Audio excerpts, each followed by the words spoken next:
அவுணர்களின் அதிபதி நான். அத்தியாயம் 46. இரவு அதிபதி படுக்கையின் நடுவே படுத்து கிடக்க, அவனுக்கு இரு பக்கமும் மகள்கள் அவன் மீது காலை போட்டுக்கொண்டு ஈஸ்வர் பவியோடு போனில் கதையளக்க, அதிபதி ஏதோ ஆங்கில நாவலை கையில் வைத்து படித்து கொண்டிருந்தான். கீரவாணி சொம்பை டேபிளில் டொம்மென்று வைப்பதும், அலமாரியை வேக வேகமாக சத்தம் போட்டு திறப்பதும், தரையதிர நடப்பதுமென்று அதிபதியின் கவனத்தை திசை திருப்ப பார்க்க, ஓரக்கண்ணால் நைட்டியை தலைவலியாக மாட்டிக்கொண்டு நின்ற மனைவியை பார்த்தவன் குனிந்து பிள்ளைகளை பார்க்க, ஒருத்தி தூங்கி இருக்க, மற்றொருத்தியோ ஈஸ்வர் கூறும் அட்வென்ச்சர் கதைக்கு அப்புறம் அவன் ஓட கருப்பு சட்டை ஹீரோ பின்னாடியே துரத்திட்டு போயே கழுத்தை அறுத்துட்டானா ஈஸ்வரப்பா? அது நேத்து, இன்னைக்கு அவன் தோலை உயிரோட உரிச்சு நடு வீதியில தொங்க போட்டுட்டானா. ஐ ஐ சூப்பர் சூப்பர், அப்படித்தான் பண்ணணும். நாளைக்கு கருப்பு சட்டை ஹீரோ கதை சொல்லுங்க. சரி பேபி. அவள் கொட்டாவி விட்டுக்கொண்டே என போட்டுக்கொண்டே தூங்க, நானும் லவ் பண்ண வேண்டியிருக்கு.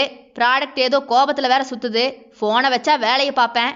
அதிபதியோ ஃபோனை எடுத்து தகப்பனுக்கு பதில் கொடுக்க, நான் அப்பவே லவ் பண்ண ஆரம்பிச்சிட்டேன், நீ டூ லேட் மை சன் என்ற தகப்பன் பேச்சில் தலையில் அடித்து கொண்ட அதிபதியோ ஃபோனை வைத்துவிட்டு முதுகை காட்டி வந்து பெட் அதிர படுத்த மனைவியின் அருகே போய் படுத்துக்கொண்டு அவள் இடையை நோக்கி கையை போட வர, நான் கோபமா இருக்கேன் மாமா, எதுவும் கிடையாது போங்க. அவனோ கையை அவள் இடைவெளியே போட்டுக்கொண்டு மகளை தட்டி கொடுக்க, அவள் கோபமாக அவனை நோக்கி திரும்ப, அடுத்த நொடியே அவள் பேச முடியாதபடி சிறைப்பிடிப்பு செய்துவிட்டான் இதழை கொண்டு. விடுங்க என்று அவள் விலகி நகரப்போக, பெட் அசையாமல் கூடல் செய்யும் கலை பிள்ளை பெற்ற தம்பதியருக்கே மட்டுமே தெரியும். அவள் இடை மீது காலை தூக்கி போட்டுக்கொண்டு அதிபதி அவளோடு வம்பு வளர்க்க, கிடையாது போங்க என்று அவள் தள்ள, அவன் மீண்டும் போட திரும்பி படுத்த அவள் முதுகு பக்கம் அவன் மீசையோ தாறுமாறாக உரசிக்கொண்டே வெப்ப மூச்சு விட்டவன், திரும்பி படுடி என்று கிசுகிசுப்பாகவே கூற, அந்த குரலுக்குத்தான் என்ன ஒரு மகிமை. மாட்டேன் போங்க. மாட்டியா? என்றவளை குண்டுக்கட்டாகவே தூக்கி கொண்டு வந்து கீழே போட்டு விட்டான். உடனே அவள் மீது படர்ந்தும் விட்டான். அவளோ ஒன்றும் வேண்டாம் என்று முணங்கிக் கொண்டே இருந்தவள் ஒரு கட்டத்தில் அவனிடம் மயங்கியே போனாள். அவன் விரலுக்கே விழி சொக்கி போனவள் அவள். அவனிடம் மயங்காமல் இருப்பாளா என்ன? அந்த நடுஇரவு வேளை அந்த இருட்டு அறைக்குள் அவர்களின் முனங்கல் சத்தம் மட்டுமே. வேர்வை தன் நெஞ்சில் விழ அப்படியே அவள் மீதே படுத்து கொண்ட அதிபதியோ, என்னடி கோவம்? நீங்க மோசம் மாமா. ஓ, என்ன ஓங்க கூடாது மாமா, ஏன்னு கேட்கணும். சரி, ஏன்? நீங்க மனசு திறந்து எதுவுமே பேச மாட்டேங்கிறீங்க. ஒரு கத்தி எடுத்துட்டு வா. எதுக்கு? நெஞ்ச கிழிச்சு ஓபன் பண்ணி வச்சுட்டு பேசுறேன். அவளோ முறைத்து கொண்டே அவன் காதை பிடித்து திருக்கி, சேட்டை உங்களுக்கு நான் எவ்வளவு பிடிக்கும், எவ்வளவு முக்கியம், இதெல்லாம் நீங்க நெஞ்ச திறந்து சொன்னதே இல்லை மாமா. சொன்னா சந்தோஷப்படுவேன்ல, இந்த இதயத்துல நான் இருக்கேனா மாமா? இல்ல. என்ன மாமா டப்புன்னு இல்லைன்னு சொல்லிட்டீங்க? என் மனசை உடைச்சிட்டீங்க மாமா. அப்ப இந்த வாழ்க்கை உங்களுக்கு பிடிக்கலையா? நான் எவ்வளவு ஜாலியா சந்தோஷமா ஒத்தையா இருந்தவன் தெரியுமா? இப்படி குடும்பம் தொழில்னு என்னை அடைச்சி போட்டுட்டியே. இருக்கிறதுலையே பெரிய ப்ராஜெக்டு இந்த கல்யாணம்னு தெரியாம போச்சே. பிள்ளைங்களை படிக்க வைக்கணும், உன்னை வெளியே கூட்டிட்டு போகணும், உனக்கு தேவையானதை செய்யணும், பிள்ளைகளை பார்த்துக்கணும், குடும்பத்தை பார்க்கணும், தொழிலை பார்க்கணும். அப்பப்பா எவ்வளவு கமிட்மெண்ட்டு! இவ்வளவு கமிட்மெண்ட் இருக்கும்னு நினைச்சிருந்தா சத்தியமா இந்த ப்ராடக்ட் மேல கையே வச்சிருக்க மாட்டேனா என்ற அதிபதி கையில் உள்ள கரியை கடித்தெடுத்த கீரவாணியோ, எனக்காக வர யார் இருக்கா? என் அம்மா என்னை கை கழுவி விட்டுடுச்சு. வருஷம் ஒன்னாகுது. மகளை வந்து பார்க்கணும்னு இல்லை. நானா போனா கூட கதவை அடிச்சு மூடிட்டு போகுது. அந்த அளவுக்கு நான் எல்லாருக்கும் வேண்டாதவளா ஆயிட்டேன். என் அப்பா மட்டும் இல்லைனா போடி நான் ஏன்னு நீங்களும் என்னை வெளியே விரட்டி விட்டுருப்பீங்க தானே? அப்படித்தானே மாமா? அப்படியெல்லாம் இல்லை. என் மனசுக்கு இப்போ தோணாலும் கூட விரட்டி விட்டுருவேன். யார் சொன்னாலும் கேட்க மாட்டேன் என்ற அதிபதியின் முதுகில் குத்திய கீரவாணியோ, ஓ, இன்னும் நான் ப்ராடக்டாக தான் தெரியறேன்ல, அப்போ உங்கள் சந்தோஷத்தெல்லாம் நான் கெடுத்துட்டேன்னு சொல்ல வரீங்களா? யா, அஃப்கோர்ஸ். இதில் என்ன மாற்று கருத்து? அவள் மறுபடியும் முதுகை காட்டி படுத்துக்கொண்டு விசும்பிக்கொண்டே, என்னை புதக்கொலையிலிருந்து காப்பாற்றின அன்னையிலிருந்து உங்கள் மேலே தீராத பைத்தியத்தில் சுத்துறேன் தெரியுமா? ஆனால் உங்களுக்கு நான் வேஸ்ட் ப்ராடக்டாக தெரியல மாமா என்று கீரவாணியோ மூக்கை உறிஞ்சிக்கொண்டே அவனை பார்க்க, எக்ஸ்பீரியன்ஸான ப்ராடக்ட்டு, தூக்கி குப்பையிலையும் போட முடியல, கூடவே வச்சுக்கவும் முடியல. சரி, வாங்கினது வாங்கிட்டோம், ஒரு ஓரத்தில் இருந்துட்டு போகட்டுமேன்னு வச்சிருக்கேன் என்று அவனோ வேண்டுமென்றே வம்பிழுக்க, நான் கோபிச்சுக்கிட்டு எங்கேயாவது போக போறேன், போங்க மாமா. எங்க போனாலும் நைட்டு வீட்டுக்கு வந்துரு. நான் தூங்கறதுக்கு இதோ இப்படி உன் மேல தலையணை வேணும் என்று அவள் தலையணை மீதே கை வைத்து அவன் வருட, எதுவும் சொல்லாமல் அமைதியாக படுத்துக்கொண்ட கீரவாணி கழுத்தில் முகத்தை புதைத்த அதிபதியோ, இது வேஸ்ட் ப்ராடக்டா இருந்தாலும் கூட என்னோடது. நீ இந்த உலகத்துல யாருக்கு எப்படியோ, ஆனா இந்த அதிபதியை ஆளக்கூடிய ஒருத்தி நீ மட்டும் தாண்டி. மாமா, கேட்டல இதயத்துல எங்க இருக்கேன்னு? இந்த அதிபதியுடைய 6 அடி உடம்புல நீ எங்க இல்லைன்னு சொல்லு. ஒவ்வொரு இடத்துலயும் நீ இருக்கடி. கண்ணோட பார்வை வழியா, இதயத்தோட துடிப்பு வழியா, நாஸ்தியோட சுவாசத்து வழியா, கையோட தொடுக வழியா, எல்லா இடத்துலயும் நீதான் பிரதிபலிப்ப. போதுமா என்றவனின் கழுத்தை கட்டிக்கொண்ட கீரவாணியோ, நான் தான் தேவா மகனை உங்களுக்கு தெரியுமா மாமா? தேவா கண்ணும் உன் கண்ணும் அப்படியே ஒன்னா இருக்கும். அப்ப அந்த புதக்குழியில இருந்து காப்பாத்தினது ஞாபகம் இருக்கா? நான் தான் அதுன்னு உங்களுக்கு தெரிஞ்சுதா? எனக்கு இன்னைக்கு வரைக்கும் மறதியெல்லாம் கிடையாது.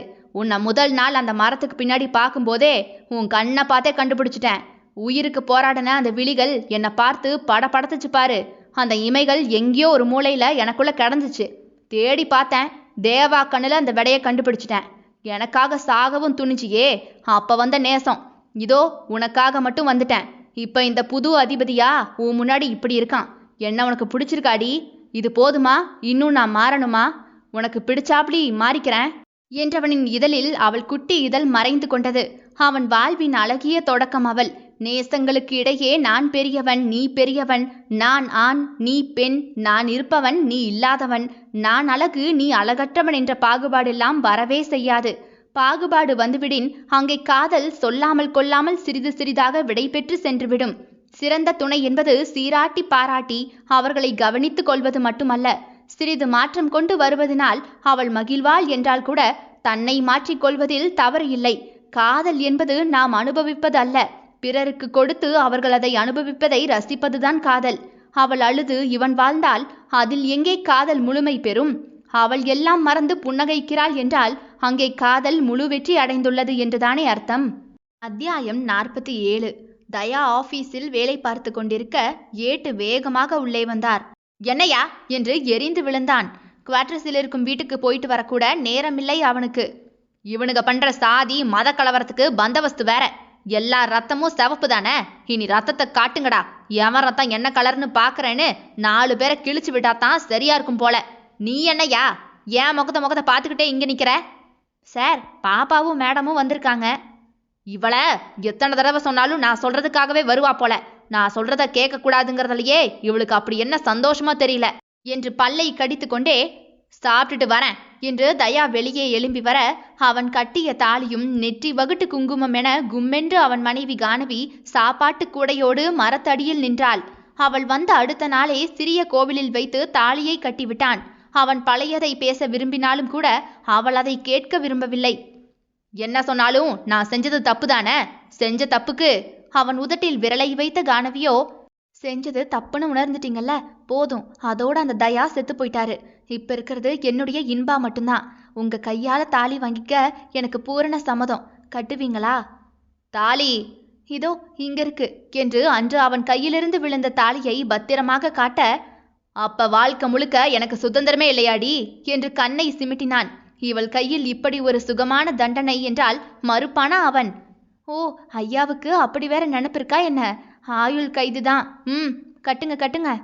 ஓ காட், தயா, உன் வாழ்க்கை முடிஞ்சு போச்சுடா என்று தாலியை கையில் வாங்கிய தயாவோ தலை குனிந்து நின்ற கானவி முகத்தை தன்னை நோக்கி பார்க்க வைத்தவன் அவள் கண்ணோடு கண் கலக்க தாலியை கழுத்தில் கட்ட, தேனம்மாவோ கைத்தட்டி ஆர்ப்பரிக்க அழகாய் திருமணம் முடிந்தது. இதோ 9 மாத கருவை சுமந்து கொண்டு அவனுக்கு பசிக்குமே என்று ஓடி வந்த அவள் வேர்வையை கண்டு அவனுக்கு கோபம் வந்துவிட்டது. எனக்காக அவ ஏன் வருந்தனோ என்று சொன்னாலும் கூட அவள் கேட்பதே இல்லை. கானவி இங்கே மகள் படிக்கும் பள்ளியிலேயே ஆசிரியராய் மாறிவிட்டாள். அவன் வேலை வேலை என்று ஓடுவான். இவள் மட்டும் தனியாக உட்கார்ந்து என்ன செய்வது? சிறு குழந்தைகளோடு குழந்தைகளாக குதூகலிக்கும் சுகம் தனிதானே. அவள் தனிப்பட்ட விருப்பங்களில் அவன் மூக்கை நுழைப்பதே கிடையாது. ஆனால் அவர்களுக்காக தனி நேரங்களை தானாகவே அமைத்து கொடுத்து விடுவான். அவனுக்கு வேலையை விட இந்த குடும்பத்தின் மகிழ்ச்சி முக்கியம். இன்று சனிக்கிழமை. சனி ஞாயிறு 2 நாளுமே பெரியதும் சிறியதும் சேர்ந்து அவன் தலையில் ஏறி உட்கார்ந்து ஆட்டம் போடுவார்கள். எப்போதும் சனிக்கிழமை எப்படியாவது வீட்டிற்கு வந்து விடுவான். இன்று அவசர வேலை, எனவே வர முடியவில்லை. இருவருமே தேடியே வந்து விட்டார்கள். ஏண்டி, நான் என்ன சின்ன குழந்தையா? கூடைய தூக்கிக்கிட்டு வந்திருக்க? அப்படி இதை கொண்டு வரலைனா நான் என்ன சாப்பிட மாட்டேனா? கேன்டீன்ல சொன்னா சாப்பாடு வரப்போகுது. கேன்டீன் ஓனர் என்ன உங்க பொண்டாட்டியா? ஏத்தம்படி உனக்கு ஒத்த பொண்டாட்டிக்கே உசுர் போகுது, இதுல அதை வேற கட்டிக்க சொல்றியோ? இப்ப என்ன உயிர் போச்சு? பின்ன டெய்லி டெய்லி உங்ககிட்ட பிழைக்கிறதே மறுபொழப்பால இருக்கு. அடி பின்னி எடுக்கிறா மக்களே. அடிப்பாங்க. வாய் ஓவர் டியூட்டி பார்த்து அடி வாங்குது என்கிட்ட. வேண்டா வெறுப்பா பேசுறது. பின்ன அப்படிதான் அடி வாங்கணும். இப்ப போகவா வரவா? இங்க அக்யூஸ்ட் எல்லாம் வர இடம்டி. வராதன்னு சொன்னாலும் புரிஞ்சுக்காத.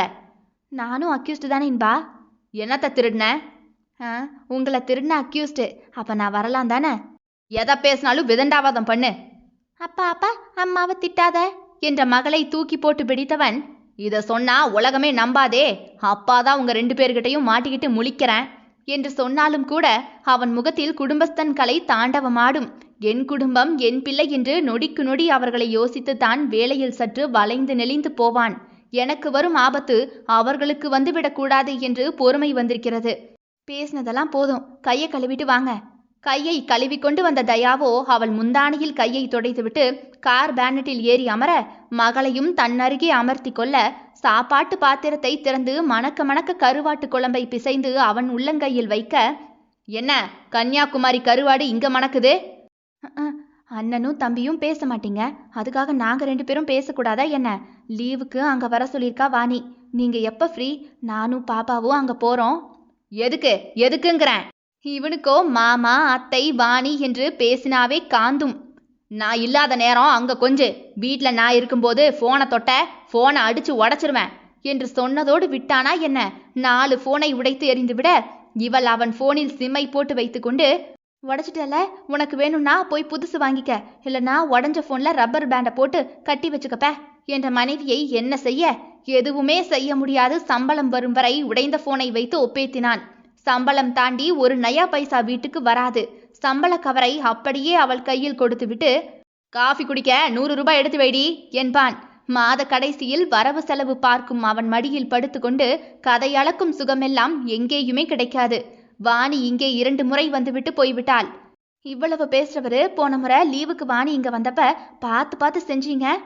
அதிபதி வந்து கீரவாணியையும் குழந்தையையும் விட, தயா வாங்க நீ என்று குழந்தைகளை தூக்கி கொண்டான். அதிபதியோடு அவனும் பேசவில்லை, இவனும் பேசவில்லை. இத்தனை வருடம் அப்படியே பழகி போனது. ஆனால் அவன் குழந்தைகளோ சித்தப்பா என்பதும், இவன் குழந்தையோ பெரியப்பா என்று அவனை அழைப்பதும் அழகின் உச்சம்தான். அது அவங்க மட்டும் இங்க வரலாம், நான் அங்க போக கூடாதோ? நானும் போவேன், நீங்க தான் கூட்டிட்டு போகணும். வாய பிளக்காத தாயே, சோத்தத்தா என்று அவன் கையை நீட்ட, குழந்தைதான் அவனும். சில நேரம் அவள் உணவு கொடுக்கும் போது குழந்தையாகவே மாறிவிடுகிறான். இரவு வேலை முடித்து தயா உள்ளே வர, பெருத்த வயிறோடு வந்த மனைவியை ஓரக்கண்ணால் பார்த்தான். ஏதோ முணங்கிக் கொண்டே நின்றாள். எப்படியும் திட்டதானே செய்வ, சும்மா கத்தி திட்டு, என்ன ப்ராப்ளம்? பின்ன திட்டாம எங்களை வெளியே கூட்டிட்டு போறேன்னு சொல்லிட்டு இப்ப நைட்டு வந்து நின்னா எப்படி?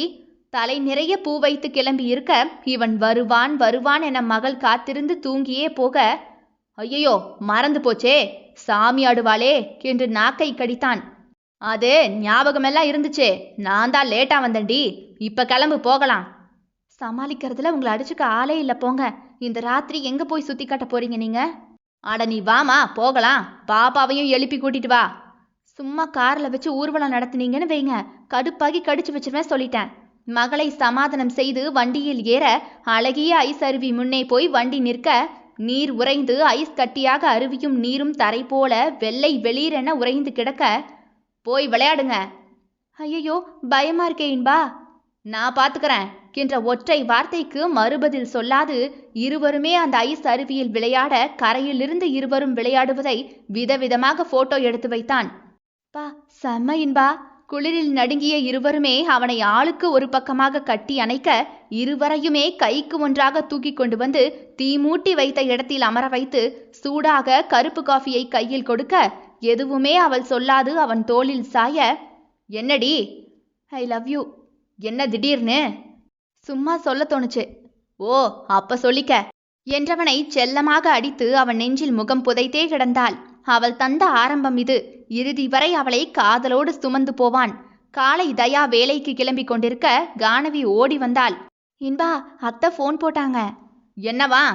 தெரியல, நீங்களே பேசிக்கோங்க என போனை இவள் போட்டு அவனிடம் கொடுக்க தயா என தாய் குரல் நடுங்கி வந்தது. என்னம்மா? அப்பாவை என்கவுண்டர் பண்ண போறாங்களாமாடா, டிவியில நியூஸ் ஓடுது. வாட் என இவன் அதிர, ஏதோ கட்சி மீட்டிங்ல பாம் போட்டதா பேசிக்கிறாங்கடா. அப்பா எங்க? 2 நாளைக்கு முன்னாடி தான் போனாரு, இன்னும் வரல தயா. அதிபதி எங்க? அவன்கிட்ட சொன்னேன், இப்பவே கிளம்பி வரேன்னு சொல்லியிருக்கான். பயமா இருக்கு தயா.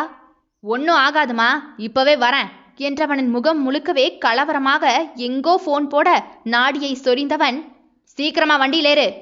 என்னாச்சின்பா? மாமாவுக்கு எதுவும் இல்லையே? அந்த மனுஷனால வேற யாருக்கும் எதுவும் ஆகாம இருந்தா சரிதான், இமயத்தை சரிக்க முடியாது. என்றாலும் கூட மொத்த டிபார்ட்மெண்ட்டும் ஈஸ்வரை தேடி அலைகிறது என்பதை கேள்விப்பட்டு சற்று பதட்டம் கொள்ளத்தான் செய்தது. இரவு மழை வெளுத்து வாங்க பவித்ரா படுத்திருந்த அறை கதவு தட்டப்பட அழுது கொண்டிருந்த பவியோ கண்ணை துடைத்து கொண்டே வந்து கதவை திறக்க மின்னல் வெளிச்சத்தில் மழையில் நனைந்தபடியே ஈஸ்வர் நின்றான். கையிலோ மல்லிகை சரம் இருந்தது. பாவா என அவன் நெஞ்சில் போய் அவள் விழ, என்ன பேபி? உங்களை என்கவுண்டர் பண்ண போறாங்களாமா? உனக்கு பிடிக்குமேனு பூ வாங்க போனேன், அங்க நானும் பார்த்தேன் பேபி. அதை விடு பேபி, இந்தா பூ திரும்ப வச்சு விடுறேன். பாவா, அட திரும்ப பேபி என்று ஈஸ்வர் அவள் தலையில் பூவை வைக்க போக படபடவென கதவு தட்டப்பட பவியோ பதறிப்போய் நகர அவன் கையை விட்டு பூ தவறி தரையில் விழுந்தது. அவன் தலைமுடியில் வழிந்த ஈரமோ பவி நெற்றி குங்குமத்தில் விழுந்து குங்குமத்தை அழித்தது. அத்தியாயம் 48. ஈஸ்வர் தரையில் சிதறிய பூவையும் கசந்த புன்னகை கொடுக்கும் மனைவியையும் பார்த்தவன், சென்டிமெண்ட் சீனா பேபி என்று பவியின் தோளில் கையை போட்டு, பயமா இருக்கா பேபி? எனக்கு என்ன பாவா பயம்? உங்களை போலீஸ் பிடிச்சிட்டு போனா அவங்க கிட்ட ஒன்னு கேட்கணும். என்ன பேபி, என் புருஷன் ரொம்ப ஆபத்தானவன், உள்ளுக்குள்ளேயே கொன்னுடுங்கன்னு கேட்க போறியா? போங்க பாவா, என் புருஷன் பக்கத்திலேயே எனக்கும் கொஞ்சம் இடத்த தாங்க, நானும் அவர் கூடவே கடைசி வரைக்கும் அந்த ஜெயில காலத்தை கழிச்சுக்கிறேன்னு கேட்கணும் பாவா என்ற மனைவிக்கு பதில் சொல்ல தெரியாமல் தான் பார்த்தான் ராவண ஈஸ்வர். எல்லாவற்றுக்கும் உடனுக்குடன் பதில் சொல்ல அவனிடம் வார்த்தைகள் உண்டு. ஆனால் இவள் காதலுக்கு மட்டும் பதில் காதல் கொடுக்க வார்த்தைகள் பஞ்சமாகித்தான் போகின்றதோ? அவள் கண்ணில் பயம், அவன் கையை பிடித்திருந்த கையில் நடுக்கம். அது உயிருக்கான பயமில்லை. எங்கே அவன் தன்னை விட்டு பிரிந்து போய் விடுவானோ, என்னையும் அவனையும் பிரித்து விடுவார்களோ என்கின்ற பயம். இருவருக்கும் ஒரே ஜெயிலில் ஒரே அறையில் இடம் தருகிறோம் என்றால் இப்போதே சீவி சிங்காரித்து கிளம்பியிருப்பாள் செல்ல சீமாட்டி. திருக்குறளில் 2 அடி சேர்ந்து பொருள் தரும். அதுபோல இந்த ஈஸ்வரன் இருந்தால்தான் அவள் வாழ்க்கைக்கு பொருள், அவள் இருந்தால்தான் ஈஸ்வர் வாழ்க்கைக்கு பொருள். கதவு இன்னும் வேகமாக தட்டப்பட உடனே தன் சட்டையை எடுத்து மாட்டிக்கொண்டு வெளியே வர துணிந்த ஈஸ்வரின் முதுகோடு கட்டிக்கொண்ட பவித்ரா இறுதியாக அவன் காய்ந்த இதழில் ஒரு முத்தத்தை கொடுக்க குனிந்து அவள் நெற்றியில் முட்டிய ஈஸ்வரோ, பயப்படாத பேபி, ஒன்னு சேர்ந்து வாழ்வோம், இல்ல சேர்ந்து போக வேற இடம் பார்த்துக்கலாம், ஓகேவா என்று அவன் கையை இறுக்கி பிடித்து கொண்டு அவளும் வெளியே வர காவலர்கள் புடைசூழ அந்த இடம் கலேபரமாகி இருந்தது. அதிபதி விஷயத்தை கேள்விப்பட்டு அடுத்த நொடியே கீரவாணியோடு வந்து இறங்கிவிட தயாவும் அதே சமயத்தில் இறங்கி ஓடி வந்தவன் வேக வேகமாக காக்கி சட்டையை கலட்டி போட்டுவிட்டான். காவலனாக இருப்பதை காட்டிலும் தன் தகப்பனுக்கு காவலாக நிற்பதுதான் அவன் கடமையிலும் பெரும் கடமை. இதுவரை தன் தகப்பனுக்கு எதுவும் செய்ததாக அவனுக்கு ஞாபகமே இல்லை. ஆனால் இன்று தகப்பனுக்காக முன்னால் நிற்க எதையுமே செய்ய துணிந்து கையில் துப்பாக்கியை எடுத்து மறைவாக வைத்து கொண்டான். பேசி பார்ப்போம், பணியவில்லையா? அத்தனை பேரையும் கொன்று குவித்துவிடும் கோபத்தில் வந்து கொண்டிருந்தான். அதிபதி என்ன நடந்தாலும் பார்த்து கொள்ளலாம், அப்பா மேல எவன் கை படுதுன்னு பார்த்துக்கலாம் என்று அவனுமே துணிந்து நடக்க அங்கு தன்னெதிரே நின்ற காவலர்களை ஒரு சுத்து பார்த்த ஈஸ்வரோ தன் தாடியை சொரிந்து கொண்டே, இதெல்லாம் ஏகப்பட்ட எபிசோடு பார்த்துட்டேன் மிஸ்டர் ஆபீசர். என்ன இந்த ஈஸ்வரை கைது பண்ண போறீங்களா? இல்ல கண்டதும் சுட்டுக்கொள்ள ஆர்டர் வந்திருக்கா? எதா இருந்தாலும் நேருக்கு நேர் செய்யுங்க. எனக்கு இந்த ஓடி ஒளிஞ்சோ இல்ல முதுகு காட்டியோ பழக்கம் இல்ல. சுடுறதா இருந்தா நேரா நெத்தியில சுடு, அப்படி இல்லையா இந்தா இந்த நெஞ்சில சுடு. சாகும்போது கூட சிரிச்சுக்கிட்டு தான் சாவான் இந்த ஈஸ்வர்.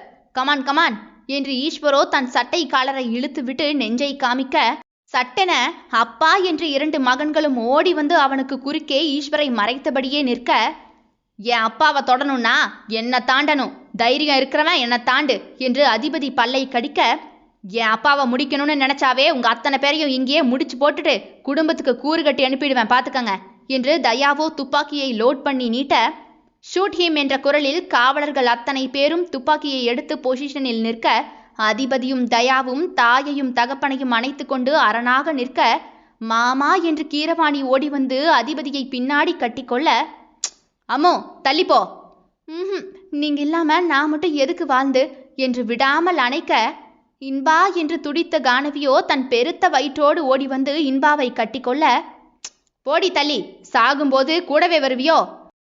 அங்கேயும் உன்ன நிம்மதியா இருக்க விட மாட்டேன் என்றவளோ அவன் முதுகில் முகத்தை மறைத்து கொள்ள, அதிபதியின் மகள்கள் ஓடி வந்து என்ன நடக்கிறது என்றே தெரியாது அதிபதி கீரவாணி காலை கட்டிக்கொள்ள, தேனுவோ ஓடி வந்து தயாவின் காலை கவ்வி பிடிக்க, அவ்வளவு ஏன் பூனைகள் கூட அவர்கள் காலடியில் படுத்து கொண்டது.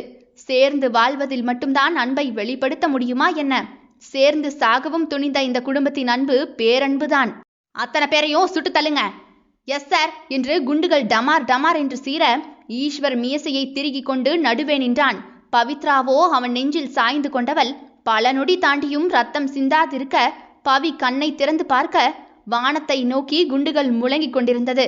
ஊர் மக்கள் ஓடி வந்து பதறிப்போய் நிற்க, அத்தனை காவலர்களும் ஈஸ்வருக்கு சல்யூட் அடித்து நிற்க, அந்த கூட்டத்தை கிழித்து கொண்டு இந்திய காவலர் நிர்வாகி ஆதவன் காக்கி சீருடையில் சீறி நடந்து வர, அவர் பின்னே ஆதவன் மகள் கர்நாடக முதல்வர் ஈஸ்வரி தேவியும் தமிழ்நாட்டு முதல்வர் நாயக்கும் இன்னும் சில நாட்டு முதல்வரும் நடந்து வந்து ஈஸ்வருக்கு சல்யூட் அடிக்க, அதாவது இவங்கெல்லாம் யாருன்னா மக்களே, நதியில் ஆடும் சூரியன் ஆதவன், சொன்னாலும் கேட்பதில்லை கன்னிமனது ஈஸ்வரி நாயக், இவங்க தான் அவங்க. அதிபதி தயா யோசனையாகவே தகப்பனை திரும்பி பார்க்க, அவனும் கண்களை சுருக்கி எதிரே நின்றவர்களின் மரியாதையை புரியாது பார்க்க, ஐம் யாதவன், டோட்டல் போலீஸ் டிபார்ட்மெண்ட்டும் என் கண்ட்ரோல்ல தான் இருக்கு மிஸ்டர் ஈஸ்வர் என்று கையை நீட்டிட, ஈஸ்வருமே கை குலுக்க, உங்களை மாதிரி ஒருத்தரை நேர்ல சந்திச்சது நாங்க செஞ்ச பாக்கியம்தான், உட்கார்ந்து பேசலாமா ஈஸ்வர் என்றதுமே அதிபதி தயா இருவரும் தன் தகப்பனை விட்டு நகர, திண்ணையில் தன் முடியை கோதிக்கொண்டு அமர்ந்த ஈஸ்வரோ வலது கையை கொண்டு அதிபதியை பிடித்து வலப்பக்கம் அமர வைக்க, இடது கை கொண்டு தயாவை பிடித்து தன் இடப்பக்கமாக அமர்த்தி கொண்டவன், சொல்லுங்க என்பதை போல பார்க்க, சாரி மிஸ்டர் ஈஸ்வர், இந்த கிராமம், இங்க உள்ளவர்களோட கொள்கை, நாட்டுக்காக இங்க உள்ள மக்கள் படுற பாடு, இது எதுவுமே என்னோட பார்வைக்கு இது வரைக்கும் வந்ததே கிடையாது. அதோட இப்பதான் நான் இன்சார்ஜ் எடுத்ததும் உங்களோட ஃபைல் தான் நான் முதல்ல எடுத்து பார்த்தேன். புல்லரிக்க வச்சிட்டீங்க. நாட்டுக்காக ஒரு குடும்பத்தை இழக்கலாம், இந்த நாட்டுக்காக ஒரு ஊரே அழிஞ்சுக்கிட்டு இருக்கு. ஆனா அந்த ஊருக்கு எந்த ஒரு அங்கீகாரமும், இந்த மக்களுடைய உயிருக்கு எந்த ஒரு பாதுகாப்பும் இல்லைங்கிறத கேட்கும்போது தான் ஒரு காவலனா, ஒரு இந்திய நாட்டு பிரஜையா எனக்கு ரொம்ப கேவலமா இருக்கு. அப்போது ஈஸ்வரோ அதை கேட்டு கேலியாக சிரிக்க, கற்பழிக்கிறவனும் மக்கள் பணத்தை சுரண்டி ஏழைகளை வேட்டையாடுறவனும் வெள்ளை சட்டையில கௌரவமா வள வரும்போது, நாட்டை காக்கிற போர் வீரர்களும் உங்களை மாதிரி போராளிகளும் இந்த மாதிரி கஷ்டப்படுறத பார்த்து உண்மையாவே நான் ரொம்ப வருத்தப்படுறேன் மிஸ்டர் ஈஸ்வர். என்ன பண்ண போறீங்க? எங்க எல்லாருக்கும் செலவைக்க போறீங்களா என்ற ஈஸ்வரை பார்த்து சிரித்த ஆதவனோ, நீங்க சொன்னா அதை கூட வச்சிடலாமே ஈஸ்வர், ஆனா இத்தனை நாள் நீங்க பட்ட கஷ்டத்துக்கும் வேதனைக்கும் என்னால முடிஞ்ச என் பதவியை பயன்படுத்தி உங்களுக்கு ஏதாவது செய்யணும்னு ஆசைப்பட்டு தான் நானே இந்த கிராமத்துக்கு வேண்டிய எல்லாத்தையுமே செய்யறதுக்கு ஸ்டெப் எடுத்திருக்கேன். அதோட ஆரம்பமா இந்த கிராமத்தை புனித பூமியா இந்திய நாடு தத்தெடுக்குது. இத்தனை நாள் நீங்க மறைஞ்சு செஞ்சதை இந்திய நாட்டோட ஒப்புதலோட நாட்டுக்காக நீங்க தாராளமா செய்யலாம். அதோட இந்த ஊர்ல இறக்குற ஒவ்வொருத்தருக்கும் அரசு மரியாதையும் இராணுவ மரியாதைகளோடையும் அவங்களுடைய உடல் நல்லடக்கம் பண்ணப்படும். இந்த நாட்டுடைய எந்த எல்லைக்கு வேணும்னாலும் நீங்க சுதந்திரமா போயிட்டு வர அத்தனை பாதுகாப்பும் இராணுவம் உங்களுக்கு கொடுக்கும். இனி நீங்க யாருக்காகவும் எதுக்காகவும் பயப்பட வேண்டாம். கல்விக்காகவும் உழைப்புக்காகவோ தொழிலுக்காகவோ இது எதுக்காகவுமே நீங்க கஷ்டப்பட தேவையில்லை. எல்லாம் உங்களை தேடி வரும். இது நீங்க செஞ்ச தியாகங்களுக்கு நாங்க செய்யக்கூடிய சிறிய அன்பளிப்பு. அன்பளிப்பு வாங்கிட்டு தான் இந்த நாட்டுக்கு உதவி செய்யணுங்கிற தலையெழுத்தெல்லாம் எங்களுக்கு இல்லை. எங்க உரிமையை கூட போராடி தான் வாங்கணும்னா அப்படி ஒரு கௌரவ பிச்சையெல்லாம் எங்களுக்கு வேண்டாம். ஈஸ்வர், இந்த வரைக்கும் எங்களுக்காக யோசிக்க ஒருத்தன் இருக்காரு அப்படின்னு நினைக்கும் போது அதுவே போதும். ரொம்ப நன்றி, போயிட்டு வாங்க என்று ஈஸ்வர் கையெடுத்து கும்பிட்டு விட்டு எழும்ப போக, உங்களுக்காக இல்லைனாலும் உங்களுக்கு பிறகு இந்த கிராம மக்களுக்கு ஏதாவது வேணும்ல ஈஸ்வர், நான் இருக்கிற வரைக்கும் ஓகே. நான் இந்த பதவியை விட்டு போன பிறகு வர்றவங்கெல்லாம் இதே மாதிரி உங்களை புரிஞ்சுக்குவாங்களான்னு தெரியாது. காற்றுள்ள போதே தூற்றிக்கொள்ளுங்கிறது தான் புத்திசாலித்தனம். அதுலேயும் நீங்க அதிபுத்திசாலின்னு தெரியும். தன்னை சுற்றி ஏதாவது நல்லது நடக்காதா என்று ஏங்கிக் கொண்டிருந்த மக்களையும் ஏக்கமாக பார்க்கும் அவன் மனைவியையும் எட்டி பார்த்தான். எல்லோரும் போலும் அவளுக்கும் கணவன் கைப்பிடித்து வீதியில் நடக்க ஆசைதான். ஆனால் அவளுக்கு விதித்ததோ ஓடி ஓடி ஒளியும் வாழ்க்கை. அதை கூட ரசித்து வாழ்ந்த அவன் உத்தமிக்கு இனியாவது இளைப்பாற இடம் கொடுக்க வேண்டுமென்று தோன்றியதோ. வீணா போற ரத்தம் என் நாட்டுக்காக போறதுல எனக்கு கவலை இல்லை. ஆனா இங்க உள்ள ஒவ்வொரு ரத்தமும் வீணா போயிடக்கூடாது. இந்த ரத்த சரித்திரம் நாட்டுடைய தலையெழுத்தை மாற்றிய சரித்திரமா இருக்கணும். நாளைக்கு வர குழந்தைங்களுக்கு நாட்டுடைய அருமை பெருமைகளை சொல்லி கொடுக்கணும். குடும்பம் மட்டும் சிரிச்சா வாழ்க்கை இல்ல. இந்த நாடும் நாட்டு மக்களும் செழிக்க ஒவ்வொருத்தனும் தனி மனித கொள்கையோட இந்த நாட்டுல உலாவிடணுங்கிற அந்த எண்ணத்துல நீங்க சொல்றதுக்கு எல்லாத்துக்கும் கட்டுப்படுறேன் என்றவனோ மனைவியை பார்க்க பல வருடம் தேங்கி கிடந்த வலி மறைந்து போய் சிரித்த அவளை திருப்தியாக பார்த்தான். இந்தியாவின் புனித பூமியாக அந்த இடம் பிரகடனப்படுத்தப்பட்டது. அங்கே வாழும் ஒவ்வொருவரும் அரக்கர்கள் அல்ல, மனிதகுல மாணிக்கங்கள் என்று பெயர் பொறிக்கப்பட்டனர். ஆதவன் சிறிது நேரம் பேசிவிட்டு ஈஸ்வரை தனியாக அழைத்து கொண்டு சென்றவன், அப்புறம் ஈஸ்வர், இன்னும் ரொம்ப யங்காவே இருக்கீங்களே என்று அவனை பார்த்து சிரிக்க, எல்லாம் என் பொண்டாட்டியோட மகிமை தான். லவ் பண்ணி இப்படி இருக்கேன். அதெல்லாம் சரிதான், வேட்டை நடத்தும் போதும் கொஞ்சம் கவனமா பண்ணுங்க என்று தன் பேண்ட்டுக்குள் கைவிட்ட ஆதவன் ஈஸ்வர் கழுத்தில் கிடக்கும் ஒரு தாயத்தை எடுத்து அவன் கையில் கொடுக்க, ஈஸ்வர் கண்ணை சுருக்கி ஆதவனை பார்க்க, நேத்து சம்பவம் பண்ண போன போது இதை நீங்க மறந்து விட்டுட்டு போயிட்டீங்க போல. செத்து கிடந்தவன் கையில இருந்துச்சு. ஓ, காக்கி சட்டை எல்லா நேரமும் மக்களுக்கு பாதுகாப்பு கொடுக்க முடியாது. இந்த மக்களை பாதுகாக்க ராவண அவதாரமும் தேவைப்படுது. நீங்க ஜமாயிங்க ஈஸ்வர், பார்த்துக்கலாம். நான் காக்கி சட்டையில வேட்டையாடுறேன், நீங்க கருப்பு சட்டையில வேட்டையாடுங்க என்று தோளில் கை போட அங்கே அழகான நட்பு தொடங்கியது. குழந்தை குட்டிகளோடு ஓடி பிடித்து விளையாடும் மனைவியின் சிரிப்பை ஈஸ்வர் இதழ் விரிய பார்த்தான். பாவா பாவா, என்னை மறைச்சுக்கோங்க என்று அவன் முதுகில் வந்து பவி ஒளிய, பேபி. என்ன பாவா? அவன் கேலி இல்லாத அழுத்த குரலில் பவியோ திரும்பி அவனை பார்க்க, பொண்ணு பெத்துக்குடுடி என்றவன் பேச்சில் விளையாட்டே இல்லை. நான் பெத்து தர தயார்தான் பாவா என்ற மனைவியை அழைத்து கொண்டு எங்கோ போனவன் 10 மாதம் கழித்து வரும்பொழுது அழகிய பெண் குழந்தையோடுதான் வந்து இறங்கினான். என்னண்ண, உண்மையாவே புள்ளையோடைய வந்துட்டீங்க என்று தேவாவோ சிரிக்க, உன் பாபி மேல அவ்வளவு லவுடா, அதான் சின்சியரா வேலையை பார்த்து உடனே இறக்குமதியும் பண்ணியாச்சு. பவி சங்கடமாக மகன்களை பார்க்க மருமகள்களோ ஆரத்தி தட்டோடு வர அப்பாடா என்று பெருமூச்சு விட்டாள் அவள். காதலுக்கு ஏது வயது? காதலிப்பது அவர்கள் தனிப்பட்ட உரிமை. அதில் யாருக்குமே இடையிட உரிமை இல்லையே.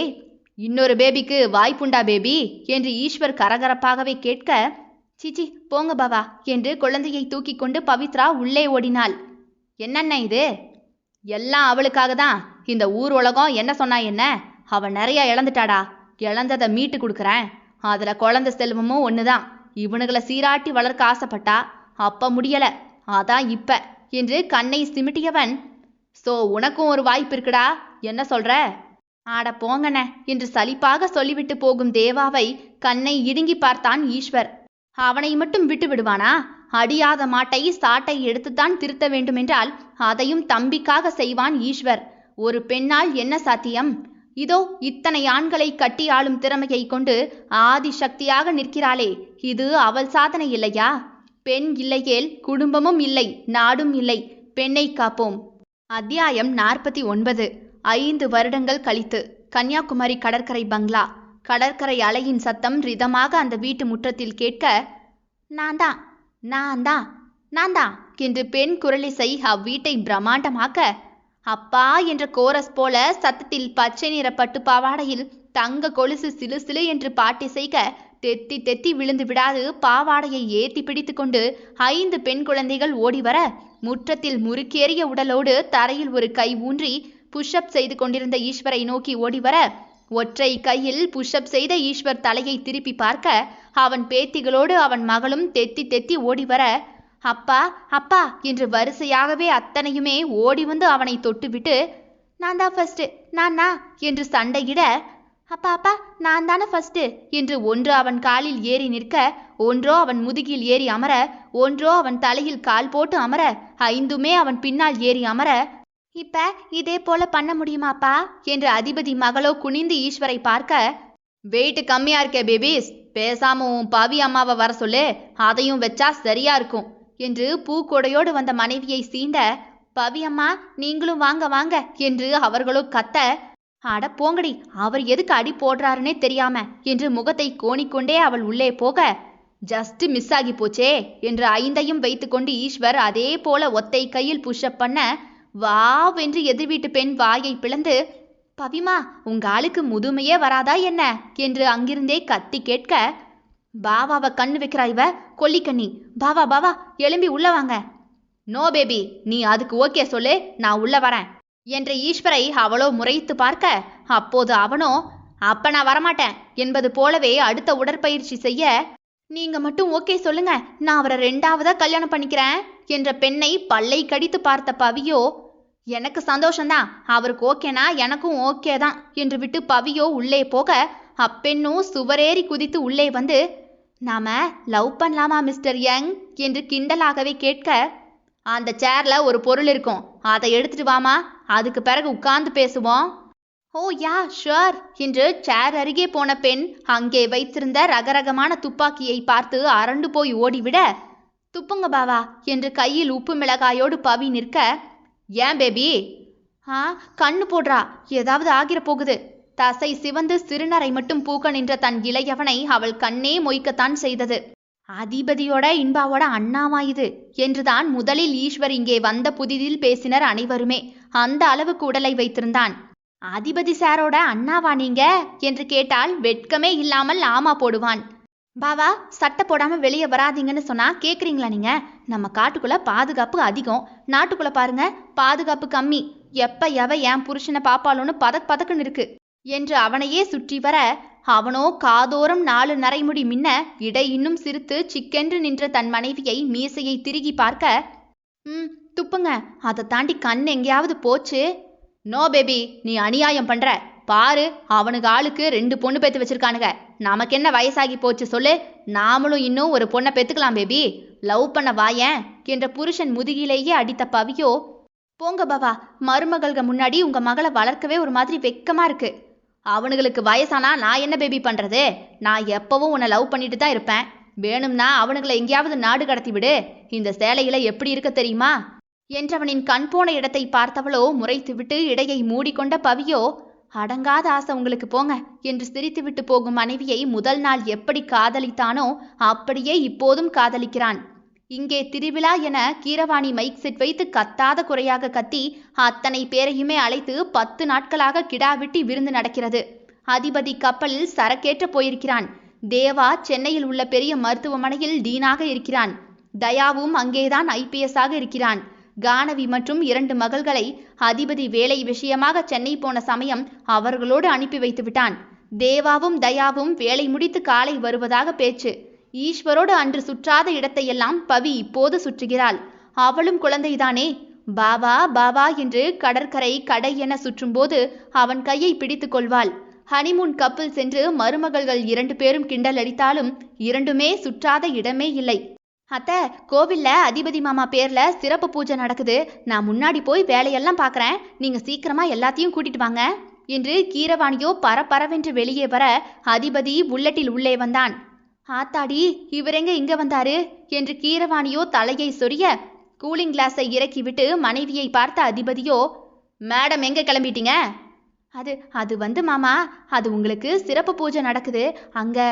நான் உனக்கு பூஜையை வீட்டில் பண்றேன் வா என்று அவளை தூக்கி புல்லட்டில் முன்னால் தொங்க போட, மாமா மாமா விடுங்க மாமா என்று அலற அவள் பின்கரியில் சப்பென்று அடி போட்ட அதிபதியோ, எருமக்கடா மறுபடியும் அரியர் என்று மார்க் ஷீட்டை எடுத்து அவள் முன் வீச, இது தெரிஞ்சுதானே அத்தனை பேரையும் உன் சேஃப்டிக்கு கூப்பிட்டு வீட்டில் வச்சிருக்க?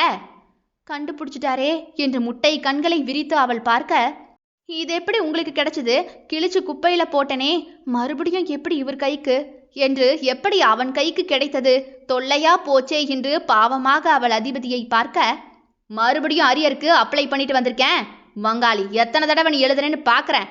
நாட்டான் போலவே முறுக்கிய மீசை, வெள்ளை சட்டை வேட்டியில் இருக்கும் அதிபதியை மூக்கை உறிஞ்சி பார்த்த கீரவாணியோ, மாமா மூச், பாஸ் ஆகித்தான் ஆகணும், நீ என்ன சிலம்ப சுத்தினாலும் சரி, நான் அசரமாட்டேன், சாப்பிட்டியா? அவள் இளைத்த உடலை குனிந்து பார்த்தான். அவனிடம் எதையாவது மறைத்தால் ஏதோ போலவே சுற்றுவாள். அதிலேயே ஆளு ஏதோ கள்ளத்தனமாக பண்ணிவிட்டது என அறிந்து கொள்வான். மேஜையில் வாங்கி வைத்த பழங்கள் 1 வாரமாக தின்னப்படாமல் இருக்கிறது. கணக்கு போட்டு பார்த்தான். நேரே காலேஜ் போய் மார்க் ஷீட்டை வாங்கி பார்க்க வெறும் 9 மார்க் கணிதத்தில் எடுத்து ஃபெயில் ஆகிவிட்டாள். அவனுக்கோ சிரிப்புதான் வந்தது. எல்லாவற்றிலும் அவள் அதிபுத்திசாலிதான். ஆனால் கணக்கு என்று வந்துவிட்டால் போதும், திருவென விழிப்பாள். அவள் பட்டம் வாங்க தேவையில்லைதான். அதிபதி இந்த அடி சரக்கு எத்தனை காசு என்று கையில் கொடுத்தால் கூட பணத்தை மாத்தி மாத்தி எண்ணி வைப்பாள். கடையில எவ்வளவு கொடுத்த, எவ்வளவு மீதி தந்தான், வரவு செலவு ஏதாவது சொல்லு என்று கேட்டுவிட்டால் போதும். அது அது என்று தலையை சொறிவாள். அடிப்படை கணக்கில் கூட கோட்டை விடுவாள். அதனால்தான் இந்த கிடுக்கு பிடியே. ஏமாற்றுவதை விட நாமளே போய் ஏமாறக்கூடாது அல்லவா? மாமா, அடுத்த வாட்டி பாஸ் ஆகிடுறேன் மாமா. அதெப்படி ஒவ்வொரு வாட்டியும் சலிக்காம இதையே சொல்ற? ஹிஹி, பழகிருச்சு மாமா. ஆனா இப்ப ஹாப்பி. ஒரு வாரமா மனசு அப்படியே பாரமா இருந்துச்சு. இனி நான் நிம்மதியா போய் சாப்பிடுவேன். வாங்க வாங்க, கறி குழம்பு இருக்கு, சேர்ந்து சாப்பிடுவோம் என்று கீரவாணி பைக்கை விட்டு இறங்கி ஓட போக சட்டென அவளை அப்படியே இறுக்கி பிடித்த அதிபதியோ, ஏதோ பூஜை இருக்குன்னு சொன்ன. வீட்லயே பண்ணுவோம் மாமா, வாங்க வாங்க.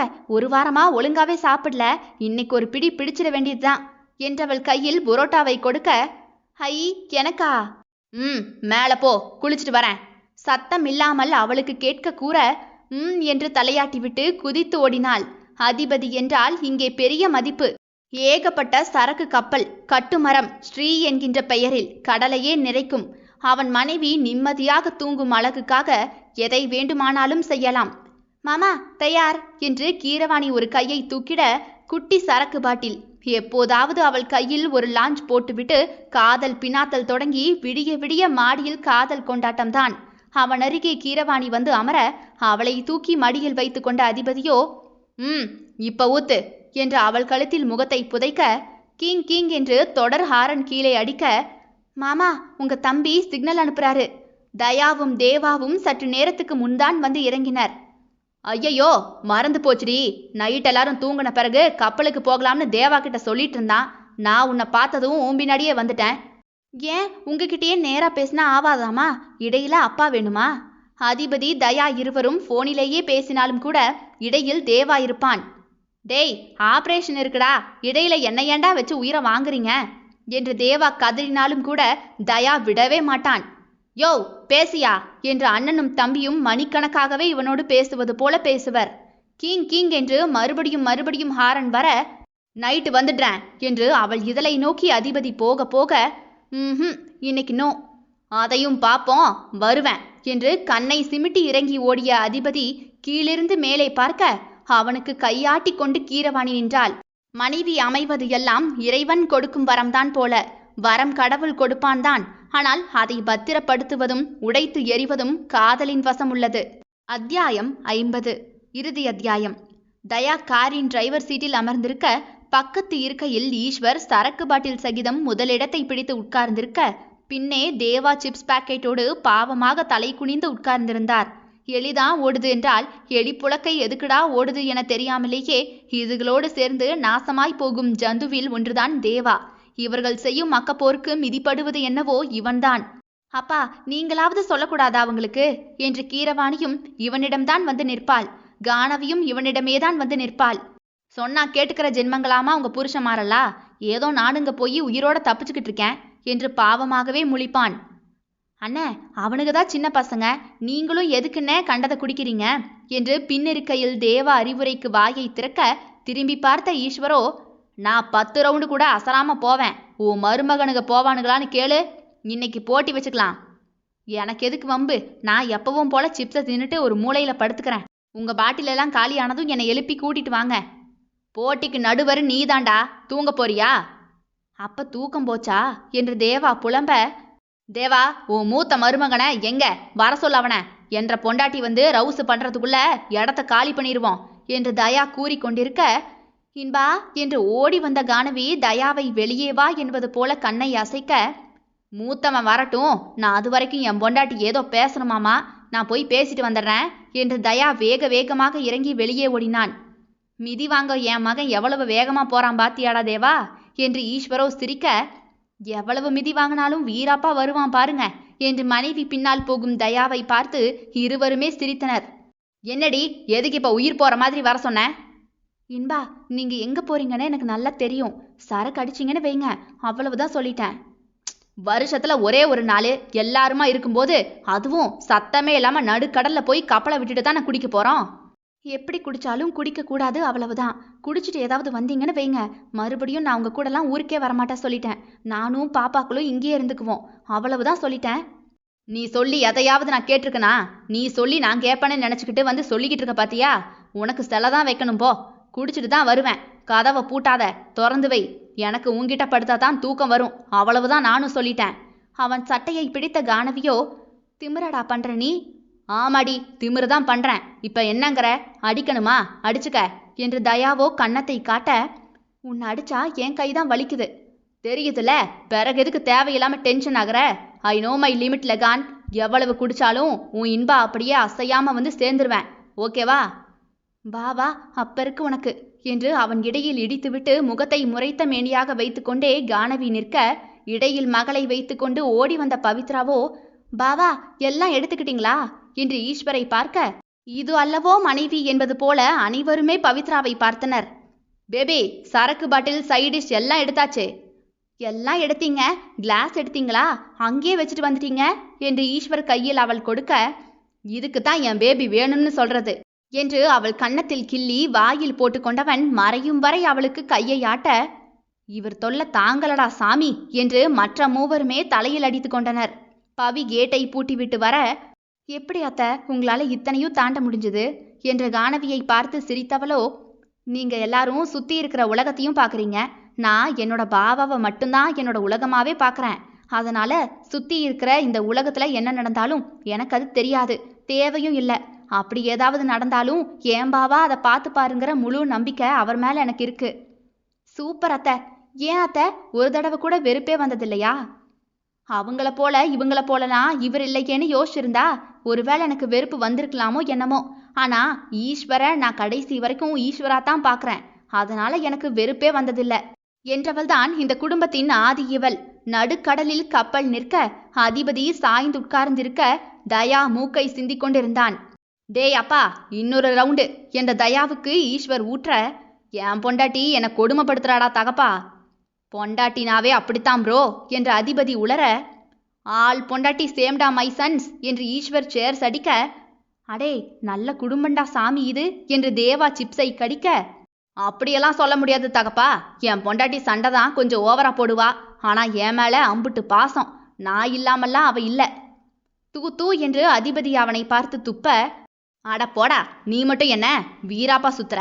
அண்ணி மாமான்னு ஒரு சத்தம் கொடுத்தா அடங்கி போயிடுற. அவ என் தேவதடா. மாமான்னு சொன்னாவே எனக்கு உசுர் போகும். நாள் முழுக்க மாமான்னு சொல்ல சொல்லி கேட்கலாம் தெரியுமா என்று அதிபதியோ லயித்து பாட்டிலை உருட்ட, ஐயய்ய என்ன தேவா இவனுங்க, ஒரு ரவுண்டுக்கே இந்த உளறானுங்க. இன்னும் கொஞ்ச நேரத்துல இன்னும் டீப்பா போகும் போலையே.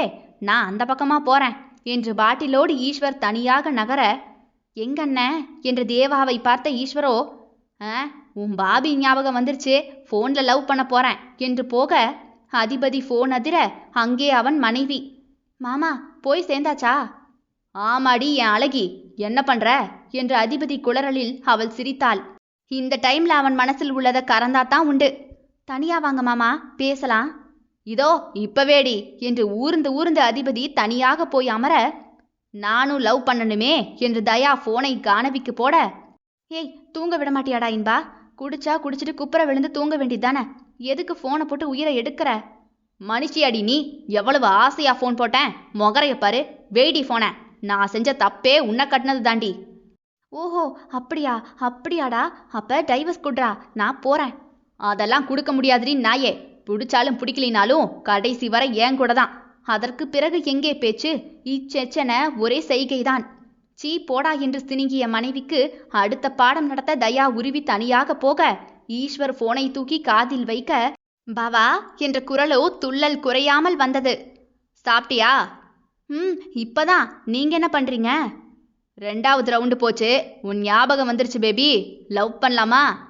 ஓ பண்ணலாமே என்றவள் ஏதோ பேச அவன் கேட்டுக்கொண்டே இருந்தான். அவன் எப்போதும் காதல் கொள்ளைக்காரன்தான். அவள் காதலை கொள்ளையடித்து கொண்டே இருப்பான். அதிபதி குப்புறப்படுத்து கிடக்க, மாமா உங்களுக்கு என்னை எவ்வளவு பிடிக்கும்? இந்த கடல் அளவுக்கு என் பொண்டாட்டிய ரொம்ப பிடிக்கும். இந்த வானம் உயரத்துக்கு என் பொண்டாட்டிய லவ் பண்றேனா என்றதுமே சிரித்த கீரவாணியோ, அவ்வளவு லவ் பண்றீங்களா? அப்ப இனிமே என்னை படின்னு டார்ச்சர் எல்லாம் பண்ண மாட்டீங்களா? இப்பவே சத்தியம் பண்ணுங்க, இனிமே என்ன கணக்கெல்லாம் படிக்க வைக்க மாட்டேன்னு. என்னடி குடிச்சிருக்கான், அப்படியே சத்தியத்தை வாங்கி கிட்னியை டப்பால போட்டு அடைச்சிடலாம்னு பாக்குறியோ? அதெல்லாம் முடியாது என்ற கணவனின் தெளிவான முகத்தை உர்ரென்று பார்த்தவள், இதுல மட்டும் நீங்க மனசு மாறவே மாட்டேங்கிறீங்க மாமா. எப்ப வருவீங்க என்று தேடும் மனைவிக்கு அழகாக புன்னகையை பதில் கொடுத்தான். தயாவோ எதற்கு சண்டை தொடங்கியது, எங்கே சண்டை முடிந்தது, எங்கே கூடல் தொடங்கியது என்று தெரியாமல் பல மணி நேரமாக வீடியோ காலில் உருண்டு கொண்டிருந்தான். தேவா மட்டுமே அந்த நிலாவை ரசித்து பார்த்து கொண்டிருந்தான். அவனை சுற்றி சுற்றி காதல் இருக்க, ஏனோ அவனுக்கு மட்டும் இந்த காதல் என்ற ஒன்று கை கூடவே மறுக்கிறது. எதற்காகவுமே யாசித்து விடலாம். ஆனால் காதலை கொடு என்று அவள் காலில் போய் விழுந்து அந்த காதலை அவமரியாதையாக்கிவிட அவனுக்கு எப்போதுமே எண்ணம் இல்லை. 20 வருடத்தை கடந்து விட்டான். இனி உள்ள வருடத்தையும் இப்படியே கடந்து விடலாம் என்று அவன் பெருமூச்சு விட, தேவா போனில் ஏதோ மெசேஜ் வர, யோசித்த மேனியாகவே அதை திறந்து பார்க்க, அதில் ஆந்திர அரசு மருத்துவமனையில் டீனாக பதவி உயர்வு பெற்றிருப்பதாக அவனுக்கு தகவல் வர, அவனோ யோசனையாகவே ஈஸ்வரை திரும்பி பார்த்தான். ஈஸ்வர் கண்ணை சிமிட்டிவிட்டு தன் மனைவியை காதலிக்க ஆரம்பித்து விட்டான். 20 வருடமாக புரிதல் வரும் என்று நினைத்தான். வரவில்லை. இனி புரிதலை புடுங்கித்தான் எடுக்க வேண்டும் என்று இடைவெளியை குறைத்து விட்டான் ஈஸ்வர். ஒரே உரையில் 2 கத்தி ஒன்று சேர வேண்டும், இல்லை பிரிய வேண்டும். எது நடந்தாலும் ஒரு முடிவு வரட்டும். நடு இரவில் தள்ளாடி வந்து சேர்ந்த இருவரையுமே தேவாவும் ஈஸ்வரும் தூக்கி காரில் போட்டுக்கொண்டு வந்து வீட்டில் சேர்த்தனர். காலை திருவிழா களை கட்ட ஈஸ்வர் வெள்ளை வேட்டி சட்டையில் மனைவியோடு வளையல் கடைகளை சுற்றி வர, பாவா இதையும் வச்சுக்கோங்க என்று பவி வாங்கும் பொருளை அவன் கையில் கொடுக்க, கௌரவம் பார்க்காமல் அதை சுமக்கும் காதல் எப்போதுமே அழகுதான். காதலில் சண்டை கூட வரலாம். நான் என்கின்ற கர்வம்தான் தவறு. சண்டை போட்டுக்கொண்டே ஒரே ஐஸை தயாவும் கானவியும் மாறி மாறி தின்ன, முட்டிக்கொண்டாலும் மோதிக்கொண்டாலும் வானமும் அதில் உள்ள நிலாவும் போல ஒன்று இல்லாத ஒன்று அழகை தராது. மோதலோடு ஒரு காதல். அதிபதி கோவிலில் நிற்க அவன் தொண்டை கரகரத்து என்று கனைக்க, மாமா தண்ணி என்று அவன் வாயை திறக்காமலேயே நீரை கொடுத்த மனைவி போல அவனை புரிந்து வைக்க யாராலும் முடியாது. புரிதலோடு ஒரு காதல். எப்படி உணவுக்கு உப்போ அப்படியே காதலுக்கு தேவை அத்தனை உணர்வுகளும். உணவில் உப்பு கூடினாலும் குறைந்தாலும் அதன் சுவை போகும். அவ்வண்ணமே உறவிலும் எல்லாம் சரிவிகிதம் இருந்தால் மட்டுமே இறுதி வரை சுவாரஸ்யம் குறையாது, பிரிவும் வராது. பெண்ணை காப்போம். காதல் தானாக செழிப்பாகும். நாடு தானாக வளம் பெறும். நன்றி. வாழ்க வளமுடன். வாழ்க தமிழ், வளர்க தமிழ்நாடு. ஓகே மக்களே, உங்களுக்கு இந்த கதை பிடிச்சிருந்தா மறக்காம லைக் பண்ணுங்க, ஷேர் பண்ணுங்க, கமெண்ட் பண்ணுங்க. மறக்காம அந்த ஹைப் பட்டனையும் தட்டிடுங்க.